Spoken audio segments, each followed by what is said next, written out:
Bonjour, bienvenue sur le plateau de Channel News.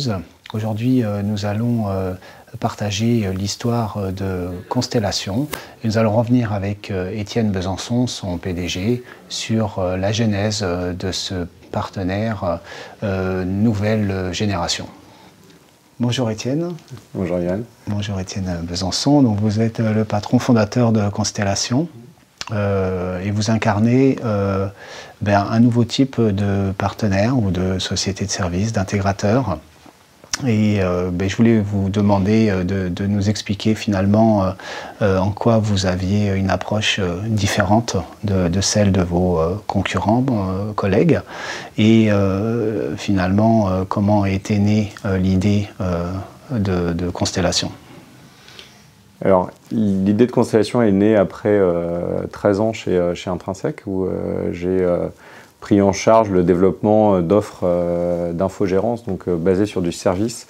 Après avoir fait des tests d'intrusion et des analyses de risque, la problématique était de trouver des revenus récurrents pour investir et capitaliser sur des offres. D'accord, donc vous veniez du service. Hein. Donc on venait du service. Mais il y avait une difficulté, il fallait aller chercher de nouveaux projets, c'est ça en permanence? Exactement, il fallait aller chercher des nouveaux projets en permanence et c'est assez épuisant pour le commerce d'aller sans cesse trouver des nouveaux projets. Et c'est impossible d'investir sans avoir un peu de visibilité sur le pipe quand on doit aller les chercher tous les jours. Donc l'idée a été de construire d'abord des offres d'infogérance en sécurité, puisque c'était notre cœur de métier, de construire cette organisation avec les outils qui pouvaient nous servir hors site, et ensuite de pouvoir ajouter n'importe quel type d'équipement hors de la sécurité, parce que finalement la complexité c'était l'organisation et pas tellement la technique qu'on allait mettre derrière. Et au bout d'un certain nombre d'années d'infogérance, où on a commencé à prendre en charge à la fois des serveurs, des bases de données et des équipements de réseau, les clients nous ont demandé notamment comment ils pouvaient mettre l'ensemble de son infrastructure chez nous, y compris ses équipements physiques, en mode virtualisé et donc à la demande. Et c'est comme ça que vous êtes devenu hébergeur. Et c'est comme ça qu'on est devenu hébergeur avec une offre qui est née en 2007 et sur laquelle on a capitalisé. On a fait du cloud sans le savoir avec nos infrastructures dans un data center. Avec un partenaire en particulier? Alors avec IBM en particulier, oui. D'accord. Effectivement. Et alors qu'est-ce qui fait que vous quittez Intrinsèque un jour et que vous allez créer une nouvelle société? Et est-ce que vous avez reproduit finalement le modèle Intrinsèque ou est-ce que vous avez inventé autre chose? Alors, j'ai quitté Intrinsèque pour une divergence de fond sur la stratégie à mener. Mon approche est que la partie infrastructure va se banaliser de plus en plus, et avec les mastodontes, qu'ils soient constructeurs ou éditeurs, ou qu'ils soient pure players comme les Amazon, ont des moyens bien supérieurs à ceux que pourrait engager un hébergeur français. Et donc, le différenciant qui permet de rester, dans la valeur, c'est le service. Le président d'Intrinsèque ne partageait pas cette vision. Alors, que je comprenne, en fait, vous étiez une société de service, vous aviez développé des offres packagées, et du coup, vous avez perdu finalement cette spécificité service que vous aviez au départ? C'était la tendance que prenait Intrinsèque, effectivement, et c'est pour ça que j'en suis parti. D'accord. Et voilà, qu'est-ce que vous faites en partant alors? Du coup, en partant, mon idée est de pouvoir accompagner l'ensemble des clients sur toutes les phases des transformations digitales à l'époque. Maintenant, c'est les transformations globales d'entreprise. Ma frustration chez Intrinsèque était de ne pas pouvoir aborder, notamment en amont, les projets d'intégration ou d'infogérance et d'arriver, une fois que les cahiers des charges étaient rédigés, et de ne pas pouvoir apporter des briques supplémentaires à ce qui avait été déterminé en amont. Et donc, l'idée était de pouvoir, chez Constellation, avoir l'ensemble de ces briques-là de manière autonome, que chaque expertise puisse être référencée sur le marché, mais qu'on puisse avoir cette coordination entre ces différents métiers pour avoir une relation client de bout en bout. Et vous pouvez rappeler les briques alors qui vous semblent indispensables pour cette relation bout en bout? Donc pour cette relation bout en bout, on a construit une brique de conseil du coup qui va venir en soutien des DSI pour aller adresser les métiers et prendre en compte à la fois les contraintes et les opportunités des entreprises, pouvoir les traduire derrière en projet avec potentiellement de l'intégration d'outils, du développement, du DevOps, de la sécurité, de l'hébergement et évidemment du cloud, et pouvoir aborder l'ensemble de ces thèmes-là avec maintenant de plus en plus de l'intelligence artificielle et de la business intelligence.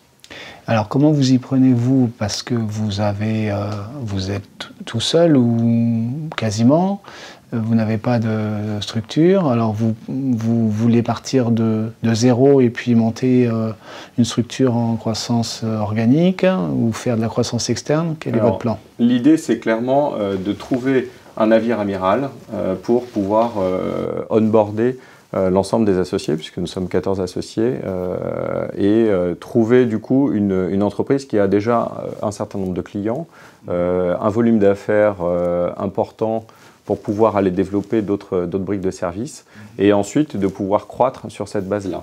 D'accord. Donc vous cherchez un navire amiral? On cherche un navire amiral, absolument. Et là, vous vous adressez à qui? Donc là, on s'adresse aux banques d'affaires du marché.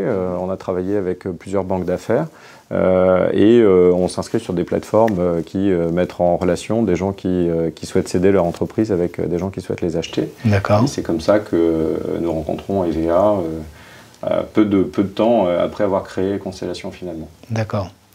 Et à l'époque, vous aviez déjà 14 associés ou... Oui. Oui. Oui, on est parti d'emblée avec 14 associés. L'idée était que chacun apporte sa valeur dans la construction de... D'accord. Vous aviez déjà les étoiles, enfin les briques, donc toutes à l'exception donc de la brique... De la brique infogérance et du coup intégration. D'accord. Elle était dans le paquet d'EVA. Ouais. Ok. Et là, vous découvrez en fait le métier de la distribution, enfin du négoce. Oui. C'était effectivement pas un métier sur lequel j'avais exercé. Et le fait qu'EVA soit dans ce métier-là était à double tranchant, puisque je ne connaissais pas ce métier. Donc la condition sine qua non pour acheter EVA était que l'ensemble des managers qui construisaient cette offre et qui l'a délivrée fassent partie du projet Constellation, ce qui a été le cas. D'accord. Vous rencontrez aussi des fournisseurs que vous ne connaissiez peut-être pas? Alors on rencontre des fournisseurs, on recroise aussi des fournisseurs qu'on connaissait, puisque effectivement je connaissais bien IBM et du coup Cisco, mais HP faisait partie des gens que j'avais croisés souvent chez Intrinsèque, mais jamais travaillé avec. Là, c'est le cas. Des fournisseurs comme évidemment Microsoft et VMware, qui sont des gros faiseurs, qui étaient aussi partenaires d'EVA. Donc on recroise évidemment l'écosystème à cette occasion, avec une vision qui est un petit peu différente, puisque je dirais l'intégrateur classique du channel n'a pas la même approche du métier que le fournisseur de services qui va utiliser les technologies mais pas les vendre. Voilà, donc l'intégrateur devient une composante, c'est ça. Et c'est la seule différence avec un intégrateur classique, c'est-à-dire que vous partez du processus en amont et que vous allez donc jusqu'à la partie infogérance avec cette partie projet intégration. Ou est-ce qu'il y a d'autres différences? Je pense que la différence aussi, c'est la capacité à projeter le client. Ne pas seulement lui apporter ce que les grands constructeurs ou les grands éditeurs vont pouvoir lui mettre à disposition, mais lui donner finalement la colle entre les différents composants technologiques et avoir une vision du service côté utilisateur et pas une vision de l'IT. Je pense que l'intégrateur a une vision évidemment importante pour servir le DSI et servir la DSI en général. Je pense que ce qui lui manquait aujourd'hui, ou en tout cas ce que moi je perçois, c'est qu'il faut aller plus vers la valeur perçue par l'utilisateur. Et donc comprendre la problématique de l'entreprise, comprendre la problématique des clients de l'entreprise. Et ça, c'est possible quand on a, je dirais, une proximité avec le client qui est rarement celle de l'intégrateur. D'accord. Et apparemment, c'est aussi la direction que prennent vos fournisseurs.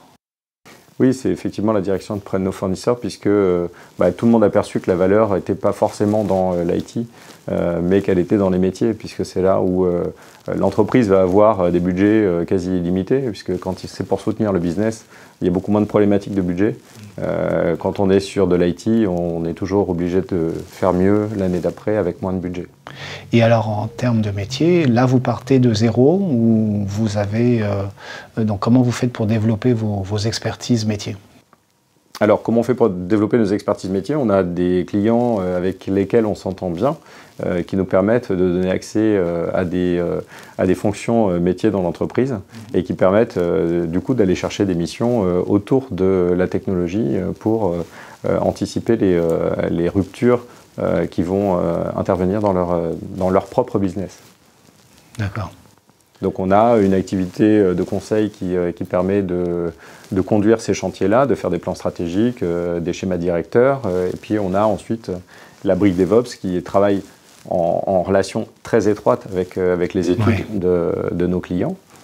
Et ça permet du coup de délivrer derrière des services informatiques qui soutiennent le business, et pas juste de l'IT pour faire de l'IT. Bon, vous avez... c'est quoi la trajectoire aujourd'hui de Constellation en termes de croissance Alors, aujourd'hui, on avait fixé, quand on a lancé Constellation, un objectif d'atteindre un niveau de 50 millions de chiffre d'affaires qu'on s'était fixé pour 2020. On l'a atteint en 2018 par le biais de la croissance organique, mais aussi de la croissance externe. L'idée, c'était d'avoir une taille suffisante pour pouvoir adresser des projets complexes, d'être visible de la part des grosses entreprises, des grosses ETI françaises. C'est le cas aujourd'hui. Objectif atteint. Objectif atteint. Donc on en est évidemment très satisfait. L'idée, c'est de continuer à se rapprocher du métier, d'adresser les clients avec une vision, je dirais, pragmatique et pas dogmatique. Il y a beaucoup de choses qui se font très bien sur le cloud public et les modernisations d'infrastructures. Il y a aussi des choses qui sont existantes et qu'il faut prendre en compte chez nos clients.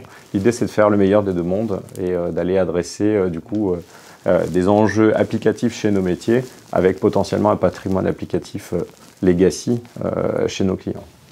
Ça va être ça la tendance dans les prochaines années? Il y a d'autres tendances? Les fortes tendances, c'est la capacité de virtualiser l'ensemble des ressources IT qui se traduit, on va dire, ces derniers mois par la virtualisation de réseaux avec du SD-WAN, avec des choses comme ça qui arrivent de manière assez massive sur le marché. Et puis la grosse tendance, c'est d'être centré application et plus centré IT. Donc, on est sur cette tendance-là de rapprocher de manière très forte la logique métier et la logique exploitation. D'accord. Donc une banalisation finalement de la partie infrastructure au profit des applications. Au profit des applications qui vont embarquer dans leur code la gestion de l'infrastructure. D'accord. Bon, merci beaucoup Étienne. Merci Johan.